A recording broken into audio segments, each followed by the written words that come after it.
आप सबका स्वागत करता हूं और परमेश्वर का दास होने के नाते आप सबको आशीष देता हूं कि पवित्र आत्मा आपकी जिंदगियों में 100 गुना बरकत दे। जितने चाहते हैं कि आज परमेश्वर आपकी लाइफ में मिराइकल करे, तो आइए हम सब अपने हाथों को उठाएंगे और परमेश्वर की सामर्थ्य को महसूस करेंगे। पवित्र आत्मा जी, हम इस समय परमेश्वर प्रार्थना करते हैं आज तेरे कलाम के लिए, जो इस समय पवित्र आत्मा यूपी से, बिहार से, इस समय पवित्र आत्मा जी उत्तराखंड से, देहरादून से, राजस्थान से, इस समय पवित्र आत्मा जी मेरे पिता परमेश्वर जो हरियाणा से, जम्मू से, पंजाब से, बटाला से, गुरदासपुर से, लुधियाना से, जलंधर से, कपूरथला से, पवित्र आत्मा जी, और इस समय राजपुरा, पटियाला से, असम से, मेरे पिता परमेश्वर जो इस समय फाजिलका, फिरोजपुर, अबोहर से, जलालाबाद से, और इस समय पवित्र आत्मा जी प्रार्थना करता हूं जो अमृतसर से भी, जम्मू से पवित्र आत्मा लोग जुड़े हुए हैं पिता परमेश्वर, जो गुजरात से, अहमदाबाद से, इस समय परमेश्वर छत्तीसगढ़, उड़ीसा, महाराष्ट्र और गोवा, पवित्र आत्मा जी परमेश्वर में इन सब के नाम लेकर इन्हें ब्लेस करता हूं यीशु मसीह के नाम में। जितने आमीन बोल रहे हैं वो ब्लेस हो रहे हैं यीशु मसीह के नाम में। और इसी समय जो हाथ उठा रहे हैं उनके जीवन में आज से तरक्की होने पाए, आशीष आने पाए। पवित्र आत्मा जी मैं प्रार्थना करता हूं मेरे पिता परमेश्वर, आज इस समय पवित्र आत्मा तेरा नाम ऊंचा हो और तेरी ब्लेसिंग उतरे यीशु मसीह के नाम में। और इसी समय पवित्र आत्मा जी प्रार्थना करता हूं जो नेपाल से मुझे देख रहे हैं, जिस समय ऑस्ट्रेलिया, कनाडा से, यूके से, इंग्लैंड से, इसी समय पवित्र आत्मा जी प्रार्थना करता हूं इटली, और इसी समय पवित्र आत्मा जी हांगकांग से, सिंगापुर, मलेशिया से, यूएसए से, मैं हर एक जन को इस समय ब्लेस करता हूं यीशु मसीह का नाम में। जो पाकिस्तान से भी देख रहा है ब्लेस करता हूं यीशु मसीह का नाम में। मेरे प्रभु इंडिया के हर कोने से जो देख रहे हैं इसी समय परमेश्वर आज नजात पाने पाए, आशीष पाने पाए, आज बंधन टूटने पाए, और सच में पवित्र आत्मा ये हनी मीटिंग आज इनके जीवन में खुशियां लेकर आए यीशु मसीह का नाम में, आमीन। कितने लोग चाहते हैं कि आज की मीटिंग मेरे लिए आशीष को लेकर आए? अगर आप चाहते हैं कि पवित्र आत्मा आपके जीवन में आशीषें दे तो आपको तैयार रहना है पवित्र आत्मा से आशीष लेने के लिए। प्रभु का आत्मा बहुत सारे लोगों के जीवन में कार्य करता है। जो अभी पास्टर रितु ने और पास्टर मीनू ने बताया अभी के बहुत सारे लोग जो हैं, जो लोग जुड़े हुए हैं, वो लोग जो प्रार्थना करते हैं, जो संडे चर्च आते हैं, जो लोग सुसमाचार को सुनाते हैं, और जो लोग प्रभु के काम के लिए तैयार रहते हैं, परमेश्वर उन्हें आशीष देता है। क्योंकि आज का हमारा टॉपिक है सुसमाचार की ताकत। आपने अगर अब तक भी आपके लाइफ में कोई अब तक ताकत नहीं है, लेकिन मैं आपको बताना चाहता हूं कि हो सकता है कि ताकत किस चीज की, कह रहा वो पावर किस चीज की। जब गॉस्पेल की पावर आती है तो उसके बाद कहता है कि बहुत सारे बंधन टूट जाते हैं। बहुत सारे लोगों के जीवन में ताकत नहीं है, बिजनेस में कमाई करने की ताकत नहीं है, धन की ताकत नहीं है आपके हाथों में। कह रहा है कि आप खाना बनाते हैं या फिर आप मेहनत करते हैं, मजदूरी करते हैं, लेकिन आपको शरीर में, बॉडी में पावर की जरूरत पड़ती है। ऐसे ही जब आप भोजन लेते हैं तो उसी समय आपके जीवन में पावर आती है और आप उसी समय काम करने के लिए जाते हैं। लेकिन सबसे बड़ी बात आपके माइंड को, आपके हार्ट को और आपके मन को, आपके विचारों को, कहते हैं कि एक स्पिरिचुअल पावर की जरूरत है, सुपर नेचुरल पावर की जरूरत है। जो पावर वो जब तक नहीं आएगी जब तक आप सुसमाचार की सामर्थ्य पर विश्वास नहीं करेंगे। अगर आप सुसमाचार की ताकत पर विश्वास करेंगे तो मैं कह रहा हूं कि परमेश्वर वो ताकत जो आपको देना चाहता है वो आज आपको देगा और आपकी लाइफ में मिराइकल करेगा। मैं इस वचन से आज आपको बताऊंगा, लेकिन उससे पहले बहुत सारे लोग जो हैं अपनी लाइफ में ये सोचते हैं कि पता नहीं मेरी लाइफ में क्या होगा, मुझे कुछ मिलेगा कि नहीं मिलेगा। बहुत सारे लोगों को इस ताकत का नहीं पता। अगर आपको पता लग गया तो आपको बैंक से लोन लेना नहीं पड़ेगा, याद रखना। जितने आमीन बोल रहे हैं कि मैं कह रहा हूं लोन लेना नहीं पड़ेगा, आज आपको बैंक से लोन लेना नहीं पड़ेगा। आपको लेना है रुपये लोन, इसीलिए आप आमीन नहीं बोल रहे। आपको लोन लेना नहीं पड़ेगा। और इसी समय फिर कह रहा हूं कि जो बीमार हैं उन्हें कह रहा है कि डॉक्टर के पास भागना नहीं पड़ेगा। सुसमाचार की सामर्थ्य के बारे में बता रहा हूं कि आज कह रहा है कि आपको कोई टैबलेट लेनी नहीं पड़ेगी, आपको कोई भी किसी के सामने हाथ फैलाना नहीं पड़ेगा। अगर आपने इस सामर्थ्य को जान लिया आज बहुत सारे लोगों को नहीं पता, सुसमाचार सुनाने वो इसलिए नहीं जाते क्योंकि उनको इस बारे में पता नहीं है। लेकिन मैं आज उन लोगों को बताता हूं कि सुसमाचार सुनाने के बाद कहता है परमेश्वर की दृष्टि जो है वो उस व्यक्ति के ऊपर हो जाती है, वो उस इंसान के ऊपर हो जाती है, और उसको चमकाने के लिए परमेश्वर तैयार हो जाता है कि मुझे इसको ब्लेस करना है, कैसे भी करना है, क्योंकि ये परमेश्वर के सुसमाचार को सुना रहा है। आपको अमीर होने के लिए संघर्ष नहीं करना पड़ेगा। आज अगर आप सुसमाचार की सुनाने की पावर को आप जान गए तो परमेश्वर का आत्मा कह रहा है आपको मेहनत नहीं करनी पड़ती है। याद रखना, ये बाइबल के अंदर बहुत सारी छिपी हुई राज हैं। वो राज अगर मैं आज आपको बता दूंगा, आज आप धनी हो जाएंगे, आज आप आशीषित हो जाएंगे, आज आप ब्लेस्ड हो जाएंगे। आज बहुत सारे लोग देख रहे हैं टीवी पर, सुसमाचार पर, और देख रहे हैं उसी समय न्यूज को देख रहे हैं और बार बार कह रहे हैं कि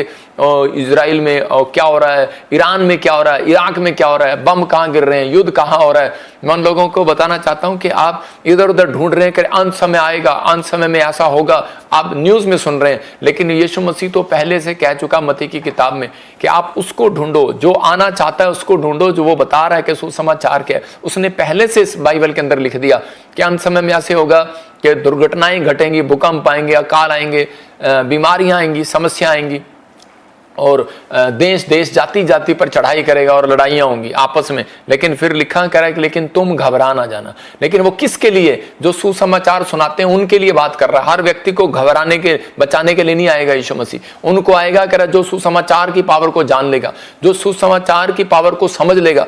मैं ऐसे ही बता रहा हूं कि सुसमाचार है क्या, कि कुछ लोगों को उसका मतलब पता नहीं है, लेकिन मैं एक साधारण शब्दों में बता रहा हूं कि उसके इकलौते पुत्र का संदेश पापियों तक लेकर जाना। मतलब कि परमेश्वर का संदेश जो है धरती पर, स्वर्ग से धरती पर पहुंचाना। मतलब ये काम किसने किया? उसके इकलौते पुत्र यीशु मसीह ने फैसला लिया कि मैं स्वर्ग का जो संदेश है वो मैं धरती पर लेकर जाऊंगा। लेकिन बहुत सारे लोग उसको लेकर जाना चाहते हैं लोगों तक, लेकिन ये आसान नहीं है। आप समझ रहे हैं कि नहीं? ये हर व्यक्ति की के ऊपर बात नहीं है। मैं फिर कह रहा हूं, सुसमाचार सुनाने वाला व्यक्ति महान होता है, सुसमाचार सुनाने वाला व्यक्ति धनी होता है, कर्जे से आजाद होता है, बीमारियों से आजाद होता है, ब्लेसिंग होती है उसके ऊपर। लेकिन कब? कह रहा है कि जब उसके ऊपर सुसमाचार की सामर्थ का कह रहा है ज्ञान हो। तो आपके ऊपर अगर ज्ञान होगा, मैं कह रहा हूं भूकंप आए, तकलीफ आए, कैसी भी आए, लेकिन परमेश्वर ने अपने वचनों से बताया, कह रहा मैं तुम्हारे मैं अंत तक साथ रहूंगा। इसका मतलब कि अंत तक वो आपके साथ रहेगा। कि लेकिन कब? कह रहा है लेकिन उस व्यक्ति के साथ रहना चाहता है वो जो परमेश्वर के सुसमाचार को, परमेश्वर की न्यूज को, परमेश्वर के पत्र को, परमेश्वर की चिट्ठी को कह रहा है कि वो लोगों तक लेकर जाना चाहता है। परमेश्वर ने किसको चुना? कहता है कि वो यीशु मसीह को चुना। उसने अपने जीवन में फैसला लिया कि मैं परमेश्वर के कलाम को लेने के, लोगों तक पहुंचाने के लिए, परमेश्वर के गॉस्पेल को पहुंचाने के लिए मैं कुर्बान हो जाऊंगा, चाहे मैं कुछ भी करूंगा। लेकिन मैं आज मैं दुनिया में अपने आप को इम्तिहान दूंगा, लेकिन चाहे कैसे भी करूंगा, लेकिन परमेश्वर मैं पीछे नहीं हटूंगा। उसने ये बेड़ा उठाया और इसी समय वो उसमें पास हुआ। तो आज जो लोग इस व्यक्ति के बारे में सुनना चाहते हैं, तो परमेश्वर उसके जीवन में काम करना चाहता है। पुराने नियम के अंदर घोड़े पर लोग जाते थे, सेनापति जाते थे और राजा का संदेश लेकर जाते थे, और वो बहुत दूर दूर तक जाते थे, दूसरे देश में जाते थे। और जब वो जाया करते थे तो उसी समय काफी दूर जाकर वो चिट्ठी पढ़कर उनको सुनाकर वापस आया करते थे। मतलब कि आज राजा उस संदेश को भेजा करते थे, लेकिन वो ताकत चाहिए आपको वो संदेश देने के लिए। घुड़सवार को इतनी दूर तक बैठने के लिए, घोड़े पर जाने के लिए उसको ताकत चाहिए। जीसस को भी ये बात पता थी कि मुझे पावर लेनी है, और कह रहा है कि लेकिन उस पावर को लेने से पहले मुझे क्या करना पड़ेगा। अगर आज आप चाहते हैं, मैं फिर कह रहा हूं कि सुसमाचार सुनाने वाला व्यक्ति आशीषित होगा, कर्जे से मुक्त होगा, बंधन से आजाद होगा, गरीबी से बाहर होगा, बीमारी से बाहर होगा, हर समस्या से बाहर होगा। चाहे दुख आए, तकलीफ आए, समस्या आए, अकाल आए, बीमारियां आए, कह रहा कुछ भी आए, वायरस आए, परमाणु बम गिरे, लेकिन परमेश्वर ने कहा मैं अंत तक तुम्हारे साथ रहूंगा। बोलो हालेलुया। आपको परमेश्वर को अंत तक साथ रखना है कि थोड़े दिन तक साथ रखना है, वो आपकी मर्जी है। लेकिन कुछ लोग एक दिन सुसमाचार सुनाते हैं, दूसरे दिन नहीं सुनाते। लेकिन यीशु मसीह को यह भेद मालूम था कि उसे पावर लेनी थी। और अगर एक चेला ये बात समझ ले कि मुझे परमेश्वर से पावर कैसे लेनी है, अगर एक विश्वासी समझ ले मुझे परमेश्वर से पावर कैसे लेनी है, तो वो तरीका सिर्फ यही है। धन मांगते हैं, आपको मिलता नहीं है। कारण बाइबल बताती है कि यशायाह की पुस्तक में लिखा, और एक जगह में हागे की पुस्तक में लिखा, तुम खाते हो पेट नहीं भरता, थैली में डालते हो छेद हो जाता है, और तुम कह रहा कि पानी पीते हो तुम्हारी प्यास नहीं बुझती, क्योंकि तुम कह रहा घर में कमाई लेकर आते हो और मैं उसको उड़ा देता हूं। कह रहा तुम गेहूं लेकर आते हो, मैं उसको भूसे को तुम्हारे उड़ा देता हूं और भूसे से अलग कर देता हूं। इसका मतलब कि परमेश्वर है जो आपके बिजनेस को चलाता है, जो आपके लंबी उम्र करता है। लेकिन बहुत सारे लोग नास्तिक होंगे संसार में, वो लोग परमेश्वर को मानते नहीं है, इसलिए वो ठट्ठों में अपना जीवन बिता रहे हैं। लेकिन मैं उन लोगों को सावधान कर रहा हूं कि प्रभु यीशु मसीह बहुत जल्दी बादलों पर आने वाला है, अंत समय आने वाला है। ये दुनिया, ये संसार यहीं रह जाएगा। बहुत सारी समस्याएं लोगों के जीवन में आएंगी।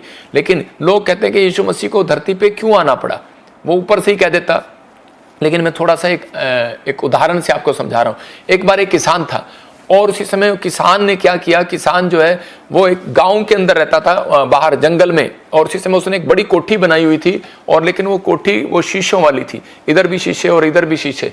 और उसी समय तकिया देना एक पीछे, और बहुत सारे शीशे उसने लगाए हुए थे, और उसी समय जब वो शीशे जो उसने लगाए हुए थे तो उसी समय थोड़ी देर में बारिश आ गया। बारिश आया तो उसके साथ साथ ओले आ गए, और जब ओले आए, बारिश आई, तो उसी समय के कुछ पक्षी शीशे के साथ टकरा रहे थे, और उसी समय जो टकरा रहा था उसके ऊपर ओला लग रहा था और वो गिर रहे थे, बर्फ के ओले लग रहे थे, और उसी समय वो दाड़ दाड़ दाड़ दाड़ गिरे जा रहे, मरे जा रहे थे।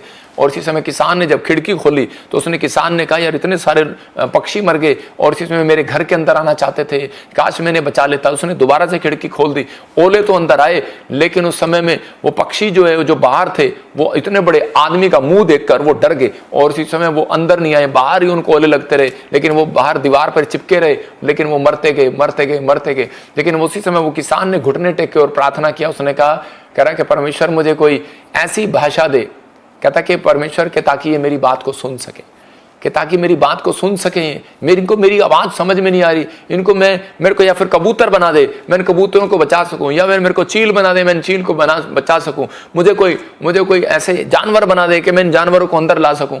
लेकिन उस समय में वो उस बात को समझ नहीं पाए, लेकिन परमेश्वर ने उसको कहा कि ऐसा नहीं हो सकता, ये तेरे बस की बात नहीं है, क्योंकि तू एक पापी मनुष्य है। तो उस समय यीशु मसीह इस धरती पर जब आया, अगर आज आप गधे होते, बकरे होते, चिड़िया होते, कह रहे पक्षी होते, कबूतर होते, मैना होते, तो आप उसी समय, मैं कह रहा हूं कि यीशु मसीह आप जैसा ही रूप धारण करके आ सकता था। इसलिए वो परमेश्वर होकर हमारे सामने, क्योंकि हमारा शरीर एक व्यक्ति का है, तो वो व्यक्ति का शरीर हमारे सामने लेकर आया और हमसे कह रहा है कि हमसे भाषा में बातचीत किया, क्योंकि वो किसान के और कबूतर की आवाज को समझ में नहीं आ रहा था, इसलिए उस कबूतर को आवाज समझने के लिए कबूतर बनना पड़ता है, इंसान की आवाज को समझने के लिए इंसान बनना पड़ता है। यीशु मसीह वो इंसान बनकर इस धरती पर आया, लेकिन वो पवित्र था, और इसी समय पूरी दुनिया के बीच में उसने वो संदेश दिया कि मैं स्वर्ग से वो संदेश लाया हूं, परमेश्वर का कह रहा है कि वो सुसमाचार। और उसी समय उसने दिया कि जो कोई मुझ पर विश्वास करेगा वो नाश ना होगा, परंतु अनंत जीवन पाएगा।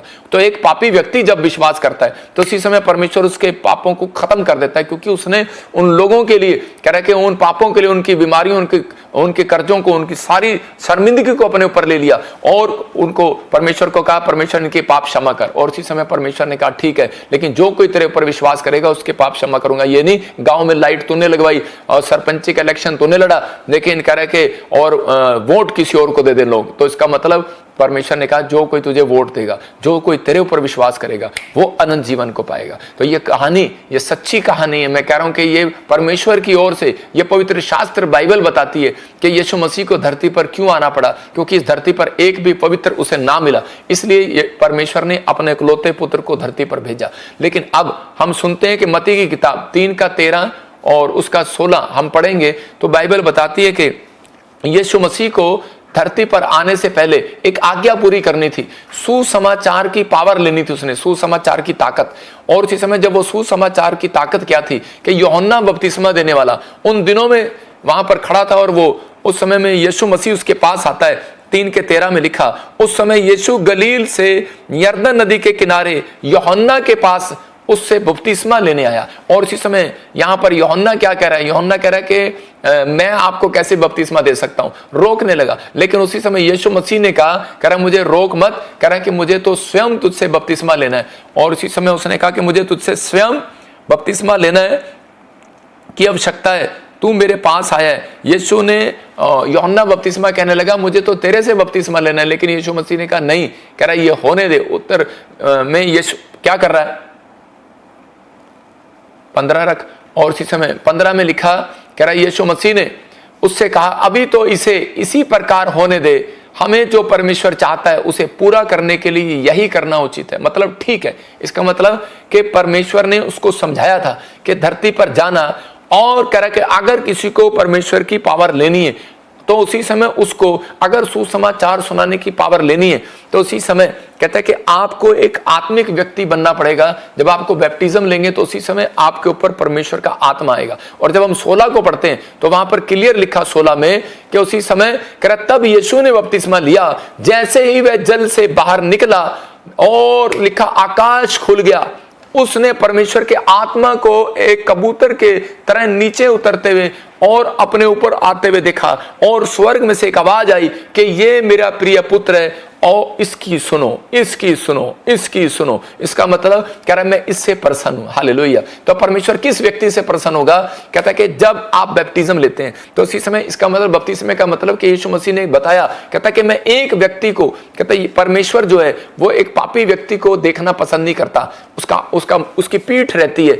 और उसी समय लेकिन यीशु मसीह क्या करता है? जब एक व्यक्ति कह रहा है कि बपतिस्मा लेता है, अपने पापों से तौबा करता है, यीशु मसीह पर विश्वास करता है, तो परमेश्वर यीशु मसीह में होकर उसको पीछे से उस व्यक्ति को देखता है। जब यीशु मसीह इधर मुंह करता है तो परमेश्वर उसकी पीठ के अंदर, उसके अंदर से होकर यीशु मसीह को देखता है। मैं क्या कर रहा हूं? आज परमेश्वर यीशु मसीह हमारे ऊपर से होकर आपको देख रहा है, आप विश्वास करें। और इसी समय पवित्र आत्मा कह रहा है कि जितने लोग इस बात को विश्वास कर रहे हैं कि परमेश्वर मेरी जिंदगी में कार्य कर, मैं कह रहा हूं उन लोगों की बात बता रहा हूं कि लोगों ने आज बपतिस्मा ले लिया है, चर्च में जाना शुरू कर दिए, प्रार्थना करना शुरू कर दिए, लेकिन लोगों ने सुसमाचार सुनाना अभी शुरू नहीं किया। वो लोग क्या करें? उनके पास टाइम नहीं है, घर बैठते हैं टाइम नहीं है, ऑफिस जाते हैं टाइम नहीं है। इसलिए आज भी बहुत सारे लोग, 100% में से मसीह लोग 80% गरीब हैं, 80% मसीह लोग दुख में है, तकलीफ में। उनके बच्चे शराब पीते हैं, उनके बच्चे कह रहे कि आज भी कामयाब नहीं हुए।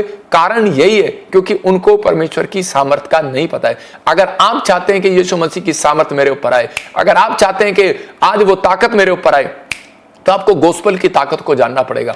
आज आपको सुसमाचार की ताकत को जानना पड़ेगा। क्यों? पवित्र आत्मा चाहता है, कह रहा है कि सुसमाचार की ताकत, कह रहा है कि इसलिए यीशु मसीह को मालूम था कि मुझे पहले, कह रहा है, 2 काम करने पड़ेंगे। पहले कह रहा है पहले मुझे एक चेला बनना पड़ेगा, और कह रहा है कि मुझे, कहता है कि आत्मिक अगुवे के नजदीक जाना पड़ेगा। इसका मतलब कि वो अपने स्पिरिचुअल फादर, मतलब कि वो उसने एक प्रक्रिया चलाया कि यूहन्ना से आत्मिक पिता बनाकर, और उसी समय कह रहा है कि वहां पर उसने एक बपतिस्मा लिया, और बपतिस्मा लेने के बाद उसने उस बात को उसको दर्शाया कि एक अच्छा चेले के अंदर गुण क्या होते हैं। उससे एक शिक्षा, मतलब कि एक दिखाया, उसने बताया, और लोगों ने कह रहा है कि जब यीशु मसीह के पास आए और उससे एक अच्छा शिक्षा लिया, तो अच्छा चेला कौन है, अच्छे चेले के गुण क्या है, परमेश्वर की सामर्थ किस व्यक्ति के ऊपर उतरती है। कह रहा है कि जो, कह रहा है कि एक अच्छा चेला बनना चाहता है, अगर आज आप एक अच्छा चेला बनेंगे, मतलब कि आप बिजनेसमैन हैं, आप डॉक्टर हैं, इंजीनियर हैं, पास्टर हैं, प्रॉफिट हैं, या आप कुछ भी हैं, लेकिन परमेश्वर पहले आपको एक अच्छे चेले की नजर से देखना चाहता है, एक अच्छे स्टूडेंट की नजर से देखना चाहता है।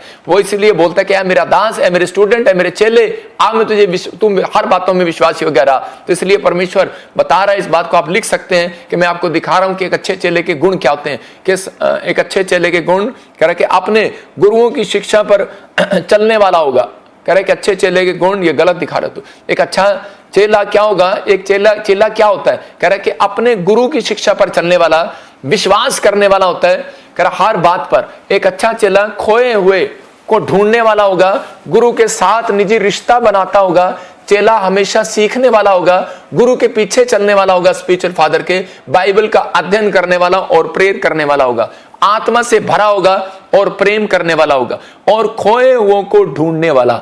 मैं इसमें एक पॉइंट लिखना भूल गया, ये कि वो खोए हुओं को ढूंढने वाला, खोए हुओं को प्रेम करने वाला, खोए हुओं को ढूंढने वाला। अगर आपके अंदर ये गुण है तो याद रखना परमेश्वर की सामर्थ उतरेगी आज आपके ऊपर। और इसी समय यीशु मसीह को मालूम था, कहता कि अगर ये शिक्षा मेरे अंदर है, तो उसी समय कहता कि परमेश्वर ने उसको वो शिक्षा देकर भेजा, अपने गुरुओं की शिक्षा पर चलने वाला, विश्वास करने वाला होगा हर बात पर। कह रहा है कि एक अच्छा चेला खोए हुओं को ढूंढने वाला होगा, गुरु के साथ निजी रिश्ता बनाने वाला, मतलब स्पिरिचुअल फादर के साथ एक निजी रिश्ता बनाने वाला। चेला हमेशा सीखने वाला होगा, मतलब कह रहा है गुरु के पीछे चलने वाला होगा, बाइबल का अध्ययन करने वाला होगा, प्रेयर करने वाला होगा, आत्मा से भरा होगा, प्रेम करने वाला होगा। अगर आत्मा से भरे हुए लोग हैं तो चेले के अंदर ये गुण है, गुण। और इसी समय कह रहा है कि इसके अंदर एक और बता रहा हूं कि चेलों के गुण, कह रहा है कि समर्पण करने वाला होगा, फिर कह रहा है प्रभु की इच्छा जानने वाला होगा, पाप से दूर रहने वाला, आज्ञा मानने वाला होगा। अच्छा चेला जो फल लाने वाला होगा, लोगों को प्रभु में लाने वाला होगा। अगर आपके अंदर ये गुण मिले तो परमेश्वर का आत्मा कह रहा है, कहता है कि जहां, कहता है कि मैं वो सामर्थ आज तेरे ऊपर रिलीज करता हूं यीशु मसीह के नाम में। यीशु मसीह गया, अंधे देखने लगे, लंगड़े चलने लगे, मुर्दा जी उठने लगे, परमेश्वर की सामर्थ उस व्यक्ति के ऊपर आई। मैं कह रहा हूं उन लोगों के जीवन में जब तक काम नहीं होगा, यीशु जानते थे अगर बड़ी सामर्थ लेनी है तो मुझे पहले चेला बनना होगा।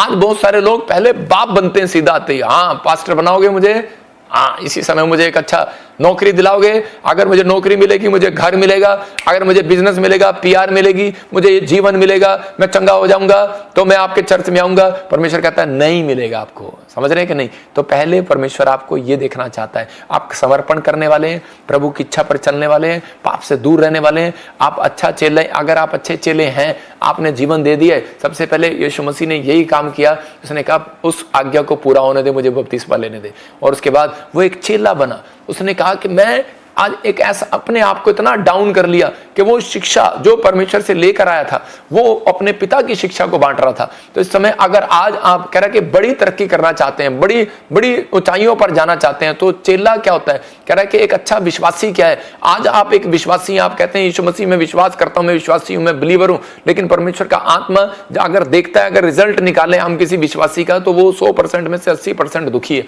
कारण क्योंकि उसके अंदर कह रहे चेले की भावना नहीं है। अगर आपके अंदर चेले की भावना है, चेला मतलब कि अपने आप को डाउन करने वाला, अपने आप को नम्र करने वाला, चेला प्रेम करने वाला होगा, चेला हेल्पफुल होगा, चेला कह रहा है कि वो लोगों के साथ खड़ा कर होने वाला होगा, प्रभु का काम करने वाला होगा। गोस्पल की ताकत ये थी कि परमेश्वर जानता था इस बात को कि अगर ये पावर, कहता है कि अगर मैं इनको दे दूंगा तो शैतान जो है कहता है कि इनके खिलाफ हो जाएगा। लेकिन इसलिए परमेश्वर ने ये चीजें, एक गुण, कहता है एक विश्वासी को परमेश्वर से बड़ी ताकत लेने के लिए, बड़ी पावर लेने के लिए ये गुण होने जरूरी है। नहीं तो आप कह रहे, बाइबल के अंदर पौलुस का भी एक चेला था, और उसी समय जब वो गया एक जगह पर, और इसी समय पतरस का भी एक चेला था, लेकिन जब वो गया एक जगह पर सुसमाचार सुनाने तो उसकी पिटाई हुआ, मतलब दुष्ट आत्मा उसके पीछे पड़ गई। इसका मतलब कि बहुत सारे लोग जो हैं कि आज बड़ी जल्दबाजी में सुसमाचार सुनाने के लिए खड़े हो जाते हैं, प्रार्थना करने लगते हैं, लेकिन उनकी पत्नियों को दुष्ट आत्मा पकड़ लेती है, उनके बच्चों को दुष्ट आत्मा पकड़ लेती है। मैंने बहुत सारे ऐसे पास्टर देखे हैं जिनकी पत्नियों को दुष्ट आत्मा ने पकड़ा हुआ है। मैं फिर कह रहा हूं लोगों को कि ये पॉइंट मैंने जो आपको दिए, कहता है अगर आपके अंदर ये गुण है तो मैं कह रहा हूं कोई माई का लाल आपको पकड़ नहीं सकता, कोई शैतान आपको पकड़ नहीं सकता, कोई बीमारी आपको नहीं पकड़ सकती।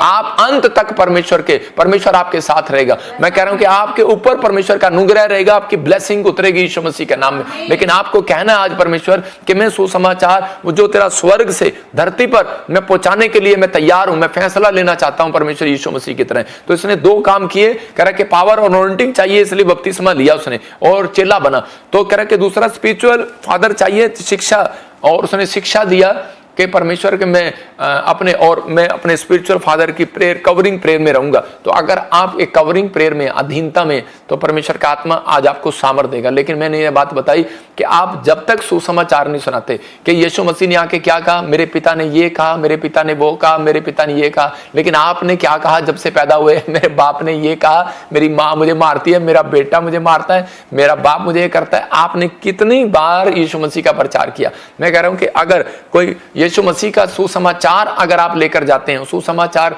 अगर आपको नहीं सुनाना आता, आप गवाहियां दें, आप जाएं, लोगों को शेयर करें, आप हमारा लिंक, आप वीडियो शेयर करें। जब आप शेयर करते हैं तो परमेश्वर काम करता है। मत्ती के 28 और 18 और 20 में लिखा कि यीशु मसीह ने, मत्ती के चैप्टर में 18, 28 के 20 में देखो क्या लिखा। हाँ पढ़ेंगे, कोई लिखा, यीशु ने उनके पास जाकर कहा, स्वर्ग और पृथ्वी का सारा अधिकार मुझे दिया गया है। इसका मतलब कि परमेश्वर के पास सारा अधिकार है।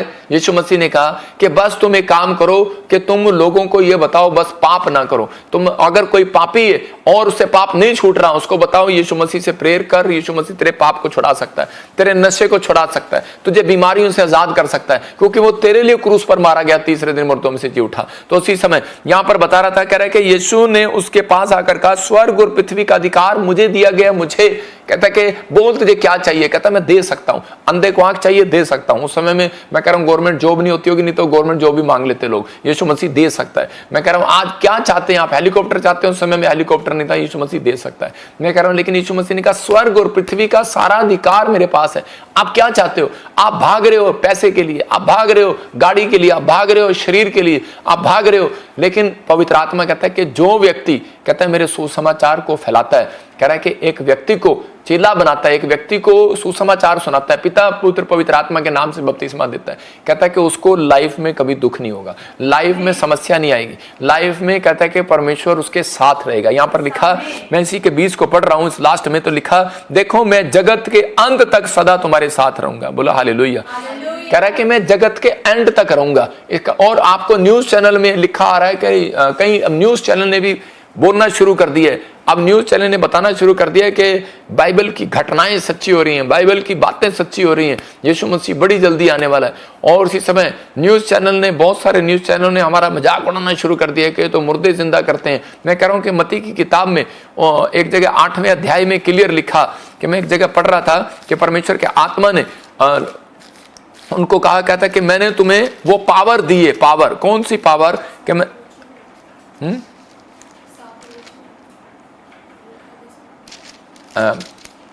परमेश्वर ने, कहता कि मैंने एक जगह पढ़ रहा था कि उसमें लिखा, कह रहा मैंने तुम्हें वो पावर दी है कि तुम, कह रहा कि बीमारों को चंगा करोगे। 10:8 में लिखा मत्ती में, बीमारों को चंगा करो और मरे हुओं को जिलाओ। देखो कितनी बड़ी आदेश परमेश्वर ने दिया। कहता ये धर्मशास्त्र पुस्तक से हम काम करते हैं, हम अपनी मर्जी से काम नहीं करते। हम उनको बताना चाहता हूं, मीडिया को भी, कि वो बीमारों को ठीक करें और मरे हुओं को जीवन दें, कोढ़ियों को चंगा करें और दुष्ट आत्माओं को निकाले। तुमने बिना कुछ दिए प्रभु की आशीष और शक्तियां पाई हैं, इसलिए उन्हें दूसरों को बिना कुछ दिए मुक्त भाव से बांट दो। बोला हालेलुया। मतलब ये परमेश्वर ने उसी समय अपने लोगों को बताया, कह रहा है कि बीमारों को ठीक करो और मरे हुओं को जीवन दो और कोढ़ियों को चंगा करो। ये परमेश्वर की एक आज्ञा है। और इसी समय बहुत सारे लोग सोचते हैं कि उसने मुफ्त में दिया, मुफ्त में दो। हम मुफ्त में ही देते हैं, हम किसी से पैसे नहीं लेते इस चीज के, हमें बदनाम किया जाता है। लेकिन बाइबल अगर आप एक तरफ से पढ़ते हैं तो दूसरी तरफ भी आप पन्ने से पढ़ें, उसके अंदर क्लियर लिखा कह रहा है कि दोगे तो दिया जाएगा, मांगोगे तो मिलेगा। मतलब बहुत बार परमेश्वर चाहते हैं कि उस व्यक्ति का छुटकारा जब तक नहीं होता, जब तक वो परमेश्वर के कामों में हेल्प नहीं करता। तो बाइबल क्या बताती है कि एक चेला, अच्छा चेला कौन होगा, एक अच्छा विश्वासी का गुण क्या होगा, उसको सिखाना पड़ता है, उसको सीखना पड़ता है। एक अच्छे विश्वासी का गुण ये है कि वो परमेश्वर के कामों में हेल्पफुल होगा, वो अपने आत्मिक अगुवे के साथ कहता है हेल्पफुल होगा। कह रहा है कि एक निजी रिश्ता बनाएगा। निजी रिश्ता कैसे बनता है? निजी रिश्ता ऐसे बनता है, कह रहा है कि पापा आपके चर्च में क्या जरूरत है? आपको टेंट की जरूरत है, मैं हेल्प करता हूं, मेरे पास अच्छा बिजनेस है। मैं आपके पास स्क्रीन की जरूरत है, मैं आपको स्क्रीन देता हूं। ये निजी रिश्ता याद रखना ऐसे बनते हैं। अगर आप अपने माँ बाप की हेल्प ना करें, आप जॉब पर हो, आप अपने परिवार की हेल्प ना करें, आप रिश्तेदारों की हेल्प ना करें, तो आपके रिश्तेदारों का मुंह इतना बड़ा हो जाएगा। आप जानते हैं कि वो आपकी हेल्प नहीं करेंगे तो आप उसी समय, रिश्तेदार आपके साथ नहीं रहता, माँ बाप के साथ नहीं रहते, पत्नियां आपके साथ नहीं रहती, अगर आप उसकी हेल्प ना करें। तो इसका मतलब कह रहे हैं कि परमेश्वर ने ये चीजें ठहराई हैं कि एक अच्छे चेले का गुण चेक करने के लिए कि ये घमंडी तो नहीं है, लालची तो नहीं है। अगर कह रहा है इसका मतलब क्योंकि लालच के कारण कह रहा है और घमंड के कारण लूसीफर ने परमेश्वर की गद्दी छीननी चाहिए और परमेश्वर ने उसको निकाल दिया। परमेश्वर आज मसीह लोगों को उनको स्वर्ग में नहीं बुलाएगा जो लालची और घमंडी हैं और जो बुराई करते हैं, लेकिन परमेश्वर उन लोगों को बताना चाहता है, कह रहा है कि अगर आना है तो एक अच्छा विश्वासी, कह रहा है अंत समय तक वही टिकेगा, कह रहा है जिसके अंदर ये गुण होंगे।